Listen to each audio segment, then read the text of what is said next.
In the hills of Georgia, not far from Atlanta, Confederate leaders overlook the city of Stone Mountain. The image is carved into granite over many decades. It shows Confederate President Jefferson Davis, Generals Robert E. Lee, Stonewall Jackson. It was completed in 1972. It is the country's biggest Confederate monument. Today, it's the center of like a family theme park, hiking destination as well.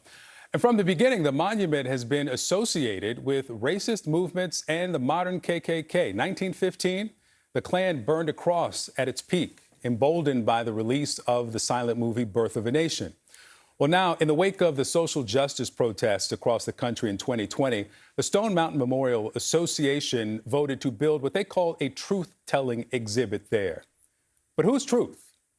That's what triggered a new lawsuit filed earlier this week. The exhibit aims to explain Stone Mountain's ties to the rebirth of the KKK, segregation.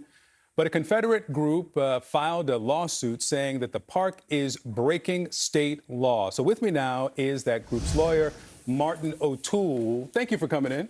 Well, thank you for having us. All right, so let's start here. I want to start with a Georgia law that you claim will be violated by the addition of this exhibition inside the Memorial Hall there.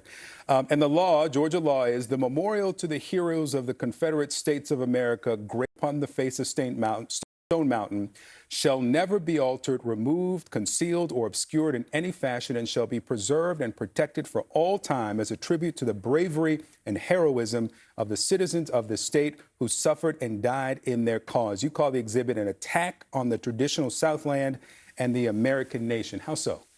Well, first of all, the part that you're reading there is not the part we're traveling under in the second lawsuit, okay, which is that the Warner Museum exhibit, the law requires that Stone Mountain be maintained as a Confederate memorial and a recreational area. Okay. That's 50-3-1 that you're reading from there, which is different from the real crux of the suit dealing with Warner. And what we're saying is that the Warner exhibit, which is available on their website as of a couple of days ago, that every change that they want to make is not within keeping of the purposes of the park according to Georgia law. Okay. And so it should be maintained as a memorial to the Confederates and those who died in their cause. What is the offense of context, right? If the discussion is the cause, the implications, the motivations that would be, and the consequences that would be focused on in this exhibition. What's the offense of that? Well, the way we see it is it is intended to be a memorial, which means that you're supposed to take the positive aspects of the Confederacy and memorialize them. If you take other memorials, for example, if you were to look at a John F. Kennedy monument or a memorial, it isn't going to talk about charges that he was unfaithful to his wife or anything like that. It's going to try to find and accentuate the positive aspects, and that's what we think this memorial should do. The Warner exhibit has nothing positive to say about the Confederacy whatsoever. That's our problem. So the Confederacy, they believed that white supremacy and the institution of slavery were positives. That was the point of the entire government. Well, it's not the only point, but it is an important point. It was the points that they said made it unique, right? Well, you're referring to Alexander Hamilton Stevens' cornerstone speech, I think, there, which was a speech he made. Alexander Stevens. Right. Yeah. He was the vice president of the Confederacy. Yeah. And so that's what some people said. And yes, slavery was an important and significant factor in the rupture between the North and the South. But but it's not what the memorial is intended to emphasize. But and again, this is about the lawsuit. Right. But if the point is to highlight the positive elements, and I know that you have a concern about building and creating these outside of the political context of the moment of the Confederacy, their goal was to perpetuate the fallacy of white supremacy and to protect the institution of slavery.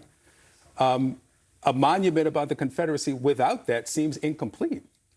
Well, again, we come back to the question about when you memorialize something, you're looking for accentuating the positive. You're not looking for accentuating negatives. And this would be the lost cause focus. The interesting thing about the lost cause focus, that was actually the title of a book written by a pro-Confederate editor from the Richmond Examiner, and his book, The Lost Cause, came out like 2 years after the war. And the intention of the book seems to be that we accept the loss of the war, and we accept that this is a new order that we live under.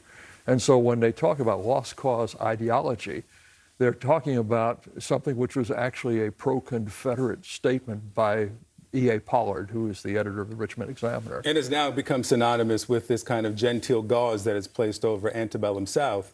Have you been engaged at all with the state, with the Stone Mountain Memorial Association, about what you think this should look like, if not what they've described in the Warner Museum? Actually, we were. A few years ago, we prepared a video, which is on the Georgia SCV website, georgiascv.org, which you can see, which we presented to the Stone Mountain Memorial Association, suggesting what they could do to increase attendance would have it as a historical park sort of thing, like Jamestown, Williamsburg, things like that.